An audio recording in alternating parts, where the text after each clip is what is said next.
I'm here at Publix. I'm about to get some sweet potatoes for my steak. Just finished a workout. I'm going to start doing 3 of these videos a day. I just feel like 3 is a good number. And I just feel like we have all this stuff.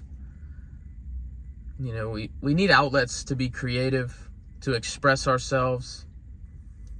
And what better than to just come on here and just share with you guys the truth, the raw truth, my story, my experiences.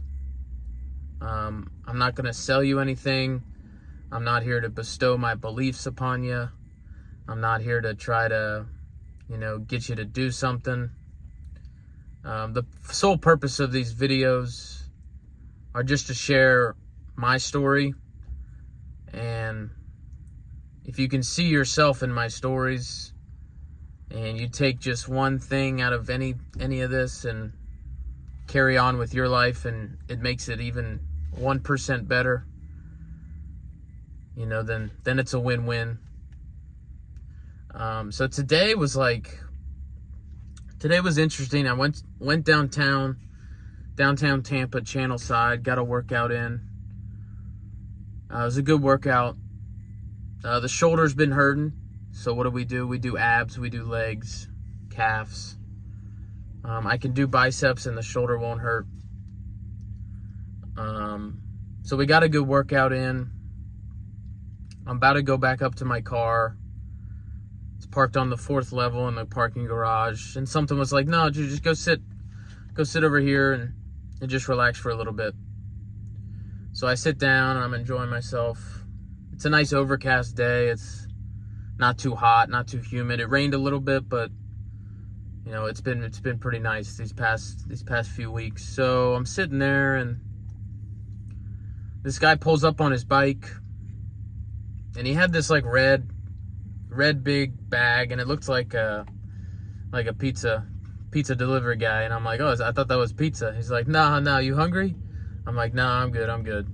He's like, I was actually gonna ask you, I feed the homeless, and I was looking to see if you had anything. And I introduced myself. His name was Steven. And we talked back and forth. I asked him, what's your story? He said, oh, my story, I've been in Florida since 2019. I said, before then? He was like, oh, Tennessee. I'm from Chicago. And then he kind of gave me a rundown, and then he said he was in recovery. And I said, oh, how long you been clean?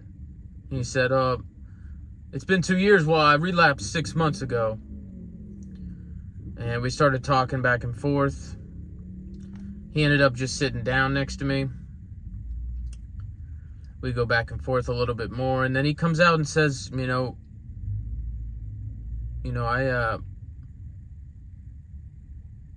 I'm not clean. I said, what's your vice of choice? He said, crack cocaine. I said, are you high right now? He said, yeah. And for the next 10, 15, 20 minutes, I sat there with this homeless guy who was high as a kite, but I felt the pain inside him. And I shared a little bit about myself, and I was talking about the pain that we feel, the suffering we're going through, the fact that we're still here, the fact that you're still breathing, you're suffering, is a sure sign that you're fucking alive. And I just sat there back and forth, and we chatted, and I just poured into this man. And he was like, yeah, I didn't want to lie to you, man. And I applauded him for even saying that. And I think that's one thing I struggled with growing up, just lying for no reason. Bending the truth. And he was talking about how he would, it's so easy out here gaming people, getting free money just from sympathy. And he was talking about it just didn't seem right. And I was like, well, damn right it doesn't feel right. Your conscience is telling you what you need to do. And we all know this too. Like, right before you do something you probably shouldn't do, you hear that voice.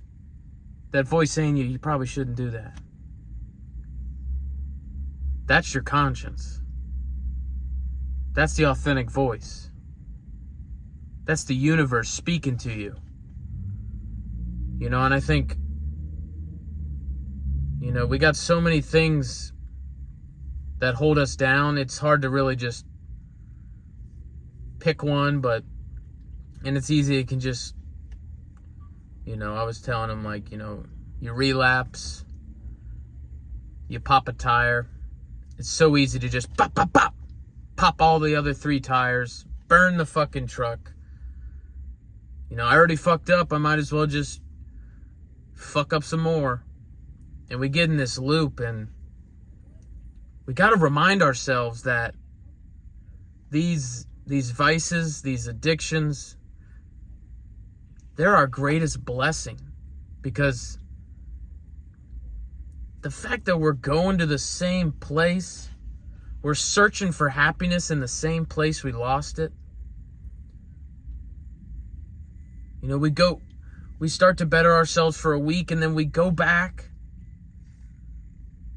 and we fight and fight and fight, and you can see where this road leads to. It's a slippery, slippery slope.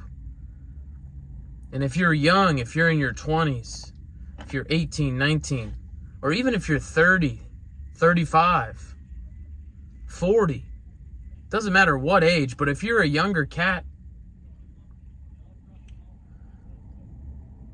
we don't change unless it's painful enough in the moment. People that smoke, the thought of cancer, it's too far off. But there's the story of the guy, and he's smoking. He's reading the paper. And he's like, I'm not going to change. I'm not going to stop smoking. I like to smoke. Okay. And he said the moment it changed, though, it changed. I stopped smoking. I'm like, why? Why'd you stop smoking? He says, well, I was reading the paper one day, just smoking a cigarette. And my daughter came in crying, hysterical.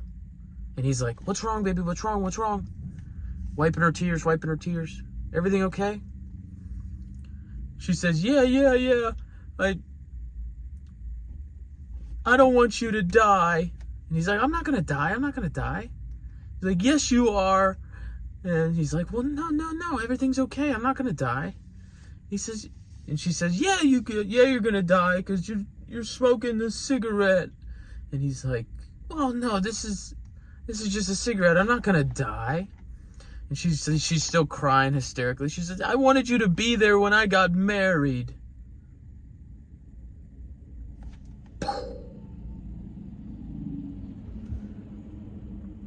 See, most people will change when it's hurting the people around them. When it's hurting who they love. Most people will do more for other people than they will ever do for themselves. But realize that if you will change, if you will get better, if you will become that example, the people around you, the people you associate with, your peers, your family, your kids, your nephews, your godson, your nieces, they're going to be able to look up to that person, to you, and be like, that's my uncle. That's my brother. That's my father. Be the example.